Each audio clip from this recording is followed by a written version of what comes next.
Bismillahirrahmanirrahim. Nahmadullaha hamda muwahhidin in mahaka fi tauhidihi ma siwal haq siwal wahidil haqqi wa talasha.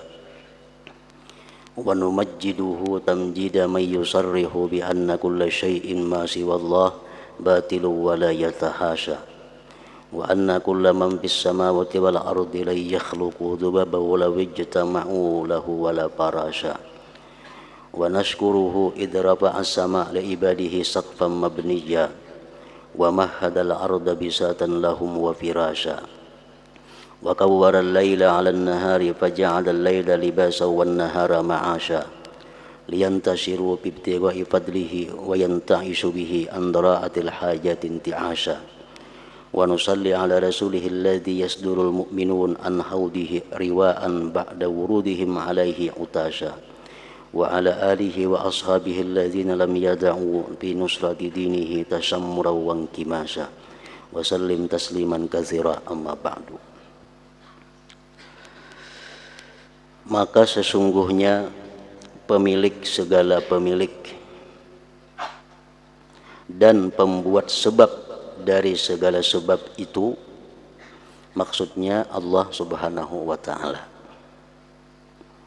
Allah Subhanahu wa ta'ala menjadikan akhirat sebagai negeri pahala dan siksa. Amal-amal ibadah yang kita lakukan di dalam dunia ini, balasannya kayaknya di akhirat. Demikian pula amal-amal kejahatan, siksa dan hukumannya diterima di akhirat. Sedangkan dunia ini kada cukup tempatnya untuk menerima ganjaran-ganjaran pahala atau siksa-siksa dari Allah Subhanahu wa ta'ala. Terlalu halus, terlalu sempit dunia ini apabila dijadikan negeri untuk pahala dan siksa tadi.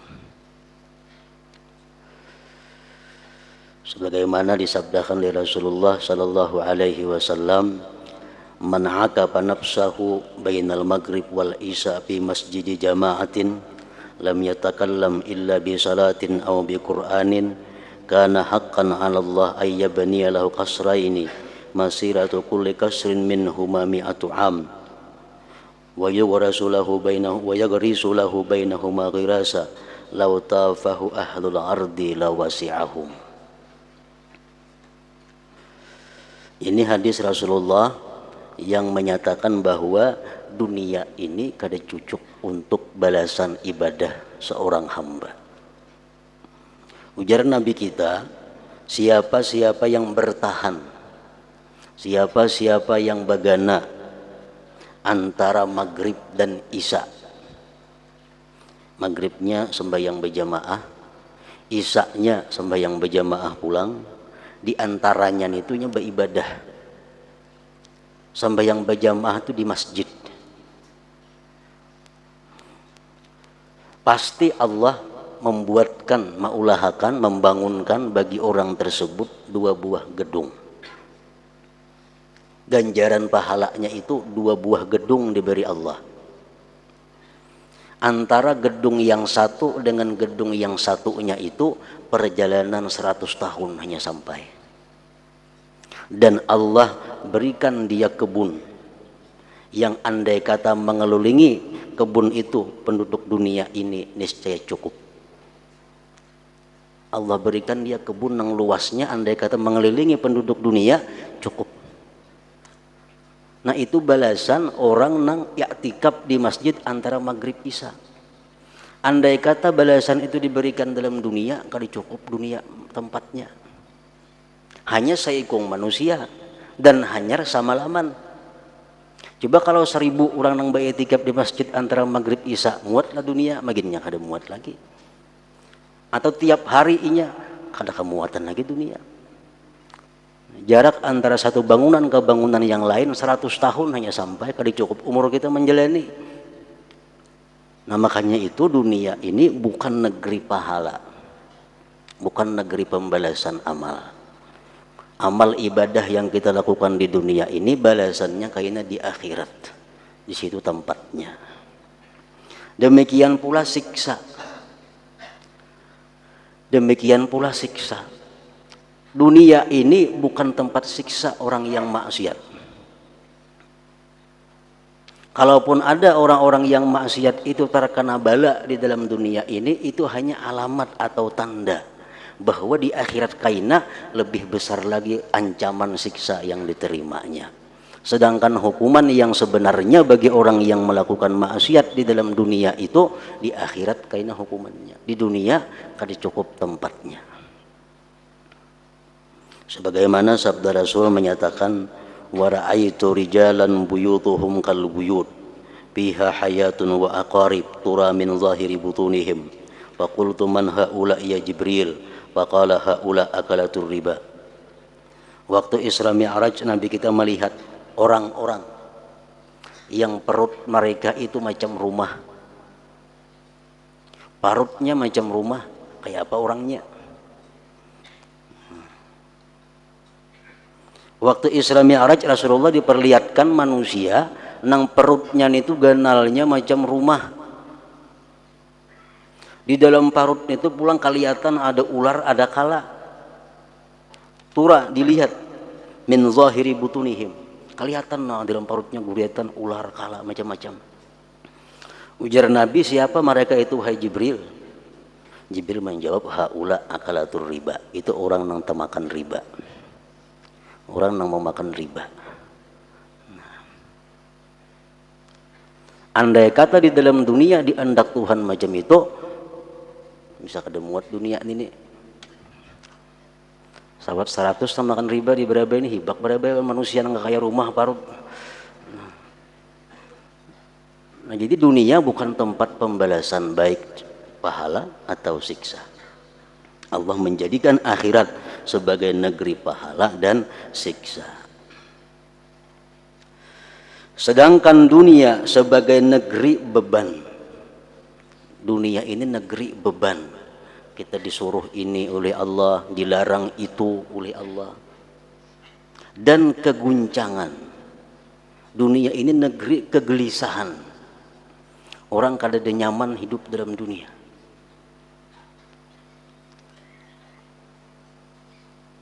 Orang mencari ketenangan, kebahagiaan di dalam dunia itu mustahil. Dunia negeri beban, negeri keguncangan, kesungguhan dan usaha. Dunia negeri orang berusaha. Persiapan di dunia tidak terbatas pada akhirat tanpa penghidupan. Tetapi penghidupan dunia itu perantaraan kepada akhirat dan penolong kepadanya. Kehidupan dalam dunia ini adalah merupakan perantara kepada negeri akhirat. Dan kehidupan dunia ini bisa membantu seseorang untuk mencapai kebahagiaan akhirat. Maka dunia itu ladang akhirat dan jalan kepadanya. Ad-dunya mazra'atul akhirah. Dunia ladangnya akhirat. Orang yang bertanam baik di dalam dunia akan mengatam baik kena di akhirat. Orang yang bertanam dosa di dalam dunia akan mengatam dosa di akhirat. Karena dunia ini mazra'atul akhirah.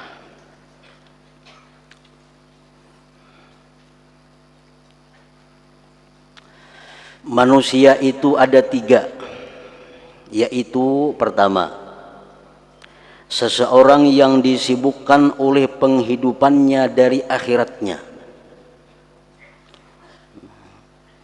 Orang yang di dalam dunia hanya urusan berusaha, hanya urusan mencari kekayaan, hanya urusan mencari kedudukan. Itu saja kesibukannya. Urusan akhirat kada dalam pikirannya. Maka ia termasuk orang-orang yang binasa. Maka dia termasuk orang-orang yang binasa. Pikirannya hanya dunia, kesibukannya hanya dunia, pemikirannya hanya dunia, kawan-kawannya hanya ahli dunia, perkumpulannya hanya orang-orang dunia. Nah. Yang kedua, seseorang yang disibukkan oleh akhiratnya dari penghidupan dunianya. Ada manusia yang kada tahu urusan dunia, hidupnya hanya beribadah melulu kepada Allah, kada tahu urusan dunia sama sekali. maka ia termasuk orang yang beruntung. Dan yang paling mendekati kepada kelurusan yaitu macam yang ketiga, yaitu orang yang disibukkan oleh penghidupan dunianya untuk akhiratnya, maka ia termasuk orang yang sederhana. Nah, ia mencari dunia tapi tujuannya untuk kesenangan akhiratnya.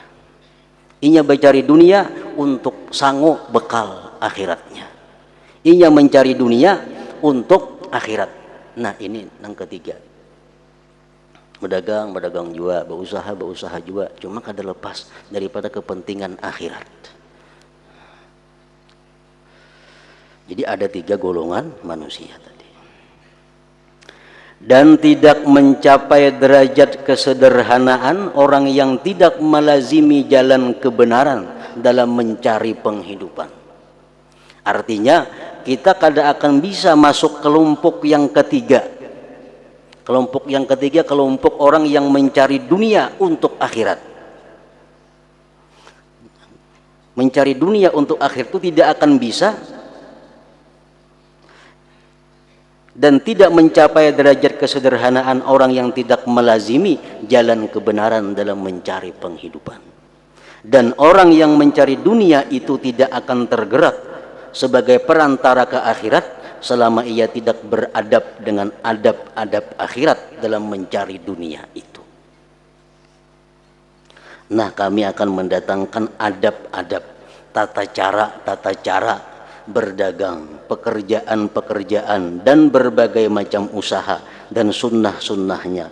Hal itu kami jelaskan dalam beberapa bab, supaya bisa usaha perdagangan itu merupakan jalan untuk menuju kebaikan akhirat. Perlu ketahui adab-adabnya, aturan-aturannya, supaya usaha bisa diandalkan untuk membawa kemuliaan kepentingan akhirat tadi.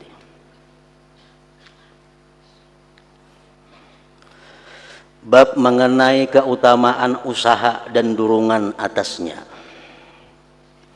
Adapun dari Al-Quran, maka firman Allah Ta'ala, وَجَعَلْنَا النَّهَارَ مَعَاشًا, surat An-Naba ayat 11.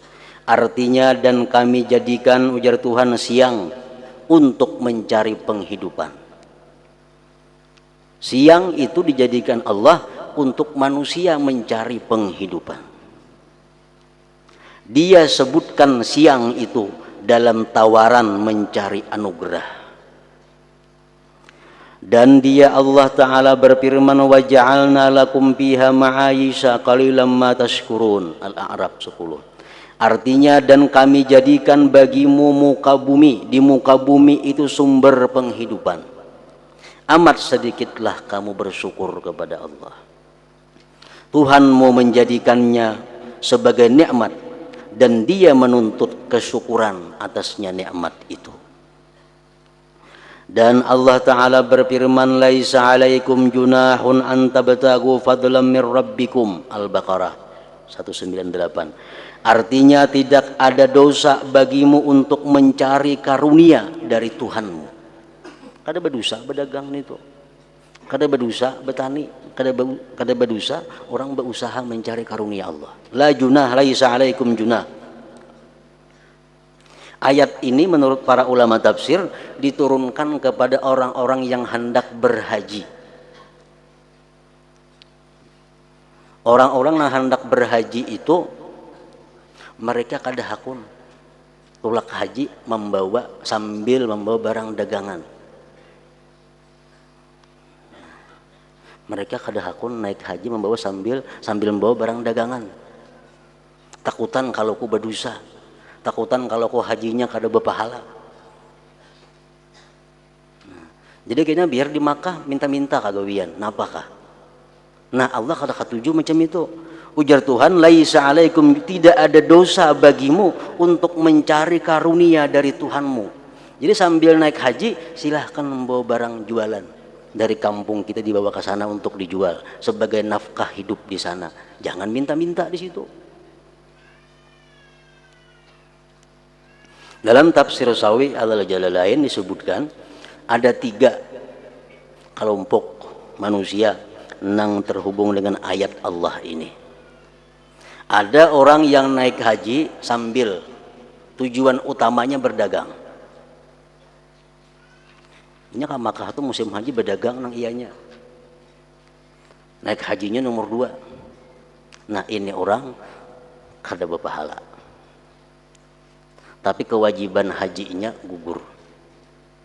Artinya kewajibannya sudah gugur, namun pahalanya kada dapat. Kenapa? Karena tujuannya berhaji itu nang utama adalah membawa perdagangan. Ada kelompok nang kedua lagi, orang naik haji itu sama tujuannya, berdagang sekaligus naik haji. Andai kata inya kada berdagang, inya kada naik haji. Andai kata inya naik haji, inya kada berdagang, sama. Nah, ini orang pahalanya ada cuma sedikit dan hajinya pun gugur. Kelompok yang ketiga, orang yang naik haji, tujuan utama naik haji, tapi sambil membawa barang dagangan dengan tujuan untuk menafkahi diri kena di sana. Nah, ini orang-orang yang mendapat pahala dan dunia akhirat. Orang yang dapat keuntungan dunia dan akhirat. Jadi mulai kampung membawa dagangan, tujuannya untuk menunjang haji supaya di sana kena diam, nafkahnya ada dari dagangan ini. Nah, itu dapat keuntungan dunia dan akhirat.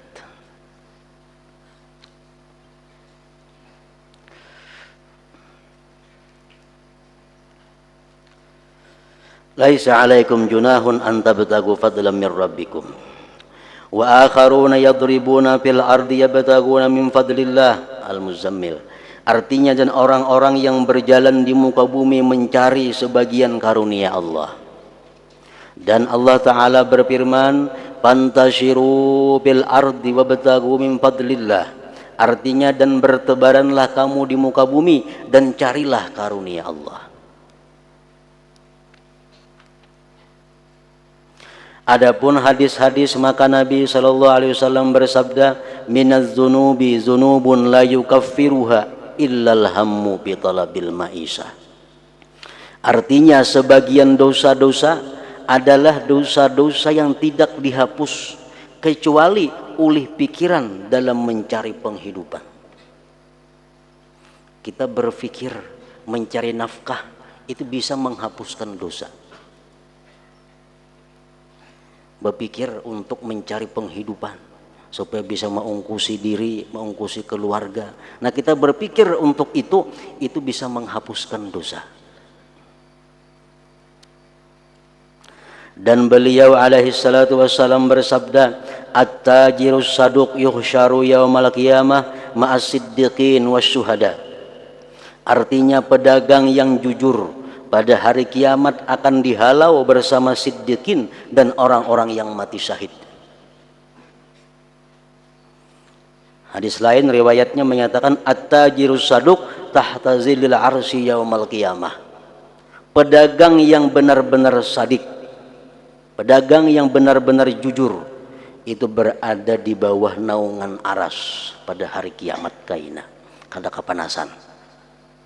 Tapi at-tajirus saduq, pedagang yang jujur. Pedagang yang jujur itu artinya sangat banyak, sangat luas pengertiannya. Satu, pedagang yang jujur itu pedagang yang benar-benar amanah. Ada kerusakan barang, ada keaiban barang, dipadahkan. Yang kedua, kadang mau memuji-muji barang dagangannya. Yang ketiga, dalam perdagangan itu inya benar-benar berjalan sesuai dengan syariat, ijab, kabul, akad dan sebagainya. Yang keempat, barang yang didagangnya itu barang dagangan yang disukai atau diridhai oleh Allah Subhanahu wa ta'ala. Itu pedagang nang saduk. Inya kada berjual barang, kada berjual benda nang dimurkai Allah. Inya kada berjual barang, kada berjual benda nang membuat orang jadi maksiat dengan benda itu. Misal berjual baju rok umpamanya. Kalau baju rok, baju perempuan nang kelihatan auratnya, Dijual nih tuh segan bini-bini memakainya. Ini pedagang nang kada saduk ngarannya. Bujuranya pedagang baik, cuma nang didagangnya ini nang maulah orang jadi maksiat. Berjual emas sudah tahu nang memakai ini lalakian orangnya, itu kada pedagang nang saduk ngarannya. Pedagang ubat nang nukarnya pacang dipakainya mabuk-mabukan sudah jelas itu ngarannya. Jual obat kunidin, jual obat batuk, nang nukarnya 1000. Nang nukar umpamanya sekian biji, sudah tahunya pacang diminumnya sagan mabuk. Nah, dijuali membuat orang jadi maksiat. Ini jauh daripada pedagang nang jujur. Jadi pedagang yang jujur nang dapat naungan aras pada hari kiamat, nang berkumpul lawan para nabi, para siddiqin itu pedagang nang menjual barang nang diridai Allah. Menjual barang nang kada sagan orang maksiat. Penjualannya jujur, berjualnya amanah, berjualnya kada ada dusta, berjualnya kada memuji barang dan sebagainya. Nah, ini pedagang nang jujur dan niat jualnya pun niat yang baik.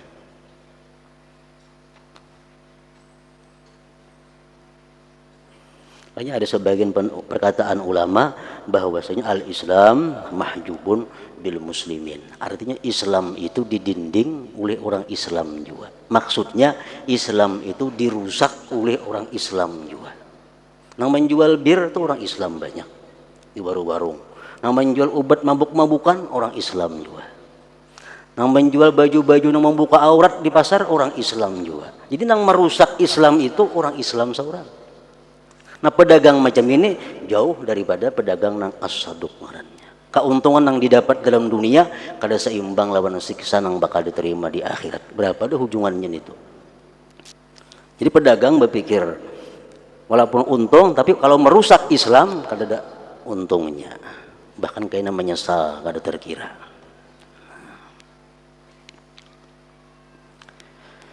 At-tajirus saduq yuhsyaru yaumal qiyamah ma'as siddiqin wasyuhada. Artinya pedagang yang jujur pada hari kiamat akan dihalau bersama siddiqin dan orang-orang yang mati syahid. Dan beliau sallallahu alaihi wasallam bersabda, man talabad dunya halalan wa ta'affufan 'anil mas'alah wa sa'yan 'ala iyalihi wa ta'attufan 'ala jarihi laqiyallaha wa wajhuhu kal qamar lailatal badri. Artinya barang siapa mencari dunia dengan halal, dengan halal luas artinya dengan halal itu barang yang dijualnya halal, cara penjualannya cara yang halal, orang mau menggunakannya pada tempat-tempat yang halal. Barang siapa mencari dunia dengan halal, menjaga diri dari minta-minta, berusaha untuk keluarganya dan balas kasih kepada tetangganya, maka ia bertemu dengan Allah sedangkan wajahnya seperti bulan pada malam purnama. Orang berdagang nang halal tadi, tujuannya berdagang itu untuk supaya jangan mengemis. Tujuannya berdagang untuk memberi makani, menafkahi anak bini keluarga. Tujuannya berdagang untuk membantu jiran dan tetangga nang kesusahan. Orang nang berdagang macam itu niatnya, di akhirat kena wajahnya seperti malam, seperti bulan pada malam purnama, berkilauan artinya. Pada suatu hari Nabi sallallahu alaihi wasallam duduk bersama para sahabatnya. Mereka melihat seorang pemuda yang mempunyai kekuatan, di mana ia pemuda tadi berpagi-pagi berusaha. Nabi dudukan dengan sahabat, besukan ada lewat seorang pemuda sedang berusaha. Maka mereka sahabat berkata, sayang pemuda ini. Seandainya kemudaan dan kekuatannya itu ada di jalan Allah. Sayangnya pemuda ini itu berusaha besukanan. Jika digunakannya sagan beribadah kah, tempulainya muda, tempulainya kuat. Jika digunakan beribadah sagan baikan itu, ujar sahabat Nabi. Nabi mendengar itu, maka beliau Nabi sallallahu alaihi wasallam bersabda, ujar Nabi, la taqulu hadza fa innahu in kana yas'a ala nafsihi liyakuffaha anil mas'alah wa yughniha 'anil nas fa huwa fi sabilillah. Wa in kana yas'a 'ala abawaini dha'ifaini aw dzurriyyatin di'ab liyughniyahum wa yakfiyahum fa huwa fi sabilillah. Wa in kana yas'a tafakhuran wa takatsura fa huwa fi sabilis syaitan. Ujar Nabi, janganlah kamu ucapkan ini. Jangan dipadahkan kayak itu ya Nabi. Pemuda yang bisukanan berusaha tuh, jangan dipadahkan sayangnya. Jika beribadah bisukanan itu kada usah berusaha. Jangan macam itu ya Nabi. Karena jika ia berusaha untuk dirinya, untuk mencegah dari minta-minta dan tidak membutuhkan dari manusia, maka ia di jalan Allah. Orang tuh berusaha dengan tujuan supaya jangan jadi pengemis. Nah, inya berusaha itu fisabilillah ngarannya, di jalan Allah. Dan jika ia berusaha untuk kedua orang tuanya yang lemah atau anak-anak yang lemah, ia berusaha untuk mengungkusi kedua orang tuanya atau anak-anak yang masih halus agar mereka kaya dan mencukupi mereka, maka ia pun di jalan Allah. Orang berusaha niat sedang menafkahi ibu bapak, menafkahi anak bini supaya jangan jadi pengemis, mereka itu berusaha inya yang halal, itu orang ngarannya fisabilillah, di jalan Allah. Dan jika ia berusaha karena berbangga diri dan berbanyak-banyak, nah lain halnya ia berusaha untuk memperbanyak harta, berusaha untuk menambah kekayaan, berusaha untuk mencari kekayaan. Ibaratnya kada berusaha tuh ingin tuh hidup aja, makan aja, tatap berusaha agar menumpuk-numpuk harta, di mana-mana ada bisi harta. Nah, ini maka ia di jalan syaitan ngarannya. Usahanya itu fisabilillah syaitan. Jadi berusaha tergantung niatnya.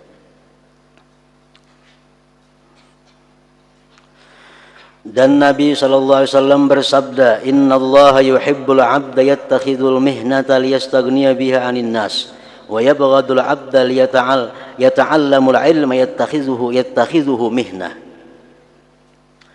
Sesungguhnya Allah mencintai hamba yang mengambil pekerjaan agar ia kaya dari manusia. Maksud kaya itu kadang mengemis, kadang meminta. Allah suka seorang hamba yang bekerja agar dia kada jadi pengemis. Dan dia Allah membenci hamba yang belajar ilmu yang dijadikannya sebagai pekerjaan. Allah kada katuju seorang penuntut ilmu tapi mengharap balas kasih orang, artinya ini menuntut ilmu supaya diberi orang, supaya dimacam-macami oleh orang. Nah, itu Allah kada suka yang demikian. Dan di dalam hadis innallaha ta'ala yuhibbul mu'minal muhtarib, artinya sesungguhnya Allah mencintai orang mukmin yang bekerja. Dan beliau sallallahu alaihi wasallam bersabda, ahallu ma akala ar-rajul min kasbihi wa kulli bai'in mabrur. Artinya sepaling halal sesuatu yang dimakan oleh seorang laki-laki adalah dari usahanya dan tiap-tiap jual beli yang baik, jual beli yang lulus, yang mabrur artinya. Dan di dalam hadis lain, ahallu ma akala al-'abdu kasbu yadis sani' idza nasaha. Artinya sepaling halal apa yang dimakan oleh hamba adalah usaha tangan orang yang bekerja apabila ia nasihat. Artinya bila dia menghendaki kebaikan dengan usahanya itu.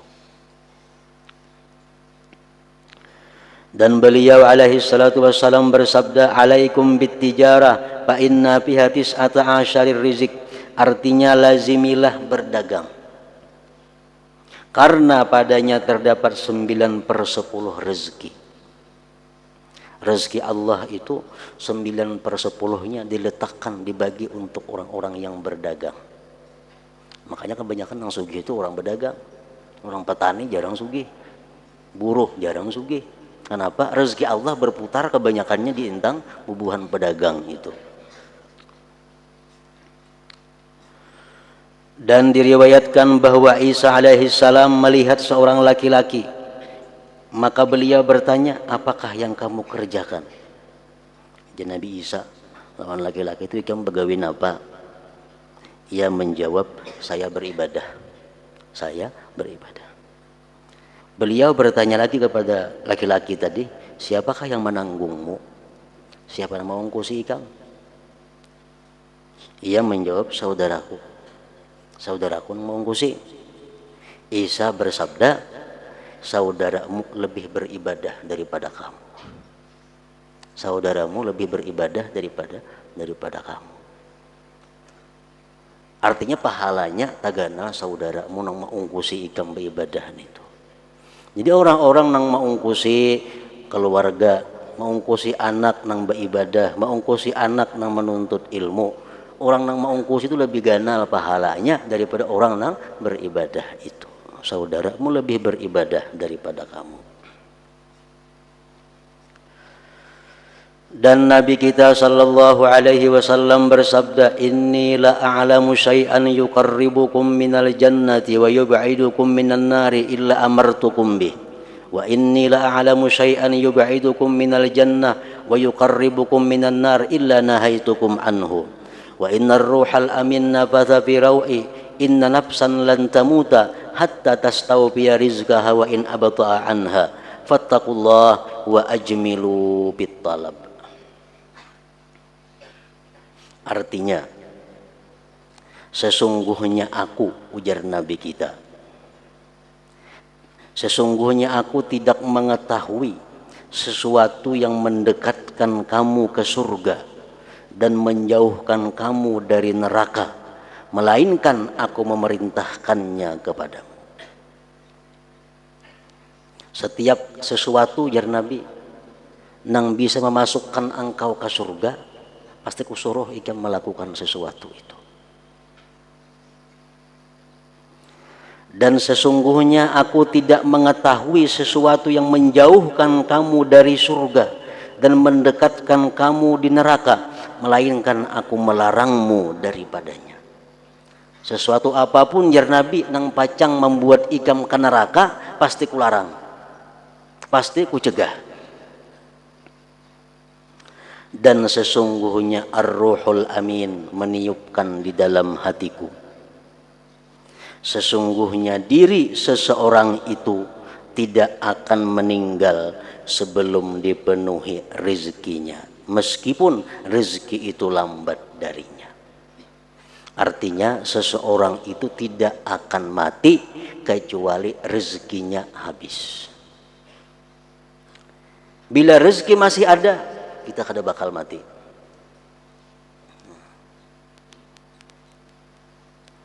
Seseorang tidak akan mati kecuali sudah habis jatah rezeki yang diberikan Allah kepadanya. Selama jatah rezeki masih ada untuk kita, kita pasti hidup. Maka bertakwalah kepada Allah dan baik-baiklah dalam menuntut, dalam berusaha. Artinya baik-baiklah dalam mencari rezeki, baik-baiklah dalam berusaha. Beliau memerintahkan dengan baik-baik dalam menuntut, dan beliau tidak bersabda tinggalkanlah menuntut atau berusaha. Nabi kita ada melarang orang berusaha, tapi baik-baik berusaha itu, bujur-bujur berusaha itu. Kemudian di akhirnya beliau bersabda, wala yahmilannakum istibta'u syai'in minar rizki ala an tatlubuhu bi ma'siyatillahi ta'ala fa innallaha la yunalu bima indahu bi ma'siyatih. Artinya janganlah mendorongmu lambatnya suatu rezeki untuk mencarinya dengan maksiat kepada Allah Ta'ala. Nah, jangan sampai karena rezeki ini lambat datang lalu melakaskannya dengan maksiat. Jangan sampai. Khawatir kalau calon pembeli ini kada jadi menukari, lalu bersumpah-sumpah, lalu memuji-muji barang, lalu menyembunyikan rusaknya barang. Khawatir kalau kada jadi menukari. Nah, ya ini artinya janganlah mendorongmu lambatnya suatu rezeki untuk mencarinya dengan maksiat kepada Allah. Jangan asal ada rezeki, jangan asal ada payu, haram kan yang dijual yang berdosa kah? Kenapa? Karena penting payu. Nah itu, Jangan macam itu, ujar Nabi. Karena sesungguhnya Allah itu apa yang di sisinya tidak diperoleh dengan maksiat kepadanya. Berkat, rahmat itu kada akan diperoleh dengan cara maksiat kepada Allah. Jual beli nang dijual barang kada kakaruan, kada akan dapat berkah dari Allah. Jual beli nang dengan dusta, kada akan ada berkahnya. Menjual barang nang dilarang agama, kada akan ada berkahnya. Karena sesuatu yang di sisi Allah kada akan bisa dicapai dengan maksiat. Maka bila hartanya kada ada berkahnya, harta akan mendorong seseorang kepada maksiat dan akhirnya ke neraka. Duit 10.000, berberkah duitnya, nukar makanan, bawa ke rumah, beri makani anak bini. Ini duit nang berberkah. Tapi kalau 10.000 ini kada berberkah duitnya, digunakan untuk maksiat. Kadang alih mengetahui duit yang ada berkah atau kada berkah. Nah, untuk mencari berkah di sisi Allah, kada kawa didapat dengan maksiat. Dan beliau sallallahu alaihi wasallam bersabda, al-aswaqu mawaidullahi ta'ala, paman ataha asaba minha. Artinya pasar-pasar itu hidangan Allah Ta'ala. Maka barang siapa mendatanginya, maka ia mendapatkan daripadanya. Dan Nabi alaihi salam bersabda, la ayyakhuza ahadukum hablahu fayahtatibu ala zahrihi khairun min ayyatiya rajulan a'tahu Allah min fadlihi fayas'aluhu a'tahu aw mana'ahu. Artinya sesungguh salah seorang di antaramu mengambil talinya lalu ia mencari kayu di punggungnya adalah lebih baik daripada ia datang kepada seseorang yang diberi Allah akan karunia-Nya lalu ia minta kepadanya di mana ia memberinya atau mencegahnya. Lebih baik orang nang mencari kayu, ujar Nabi, daripada orang nang minta-minta itu. Dan beliau sallallahu alaihi wasallam bersabda, man fataha ala nafsihi baban minas su'ali fatahallahu alaihi sab'ina baban minal faqri. Artinya barang siapa yang membuka pada dirinya pintu meminta-minta, mengemis, maka Allah membukakan atasnya 70 pintu kefakiran. Artinya bila orang itu mulai minta-minta, maka hidupnya akan selalu merasa fakir, hidupnya akan selalu merasa kurang, jauh daripada kecukupan.